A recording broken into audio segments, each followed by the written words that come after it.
The universal translator in my chest cavity hummed as I approached the human settlement. My exoskeleton, cracked and leaking biofluid from a dozen wounds, scraped against the rocky terrain of this backwater planet they called New Montana. I had nowhere else to go. I was Krixtau, once a decorated soldier of the Valkyrie Imperium. Now I was a war criminal, marked for execution by 17 different galactic governments. The things I had done under orders still haunted my sleep cycles. The colonies I had burned. The civilians I had. No. I couldn't think about that now. The human outpost sat in a valley, protected by rudimentary energy shields that my scanner classified as adorably inadequate. These primates had only joined the galactic community 40 cycles ago, barely understanding the politics that governed the stars.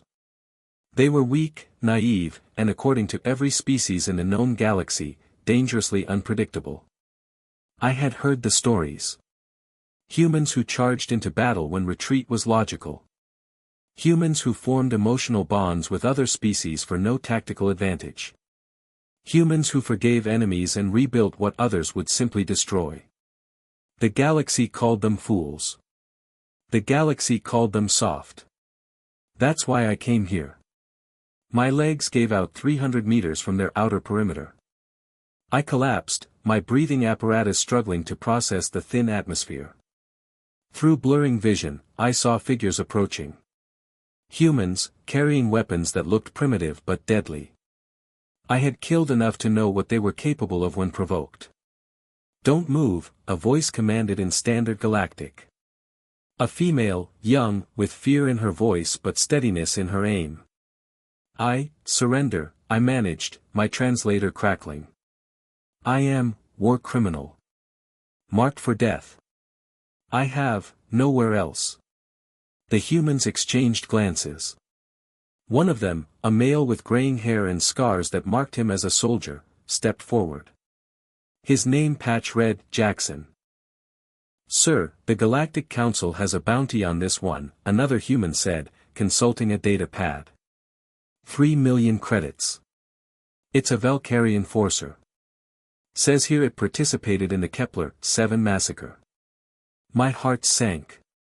Of course they would know. Of course they would collect. 3 million credits could transform their struggling colony into something prosperous. Jackson knelt beside me, studying my face with those strange, expressive eyes humans possessed. Why come here? Why surrender to us? Because. I coughed, biofluid spattering my mandibles. Because humans are the only species, stupid enough, to show mercy to monsters. I expected anger. I expected a swift execution. I expected anything but what happened next. Jackson's weathered face softened. Get Dr. Martinez. Now. This thing's dying. But sir, the council. I said now, Patterson. They carried me into their medical facility, a sterile room that smelled of antiseptics and something else, something I couldn't identify. The doctor, a tired-looking woman with kind hands, worked on my wounds while Jackson stood guard. You killed a lot of people on Kepler-7, Jackson said quietly. It wasn't a question. Yes, I replied. There was no point in lying. 3,000 colonists. Men, women, younglings. I was following orders. But. I paused, the weight of confession heavy. But I pulled the trigger. Me. I am responsible. Why? Dr. Martinez asked, not looking up from her work. Why do it if you knew it was wrong? Because in my culture, orders are absolute. Because I was bred for war. Because I was a coward. The words came easier than I expected. And now I cannot live with what I have become. Jackson was silent for a long moment. The council wants you dead. Most species in the galaxy want you dead.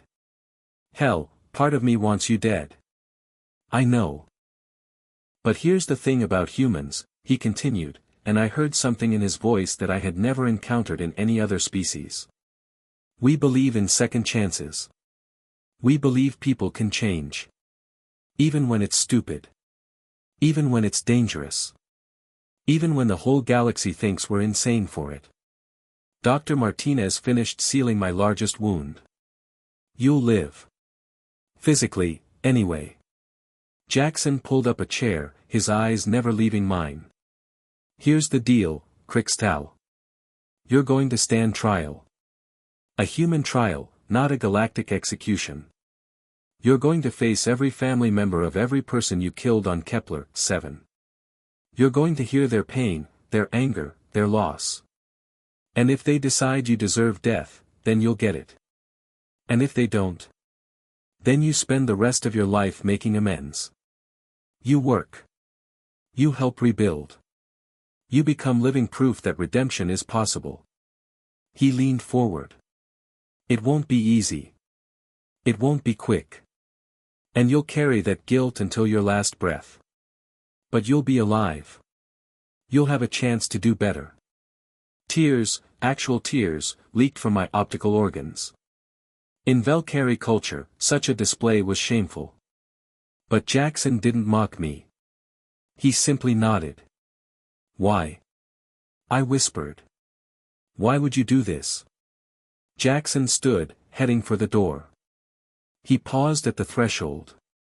Because 100 years ago, my great-grandfather was a soldier who did terrible things in a war. He came home broken, guilty, certain he deserved to die. But people gave him a chance.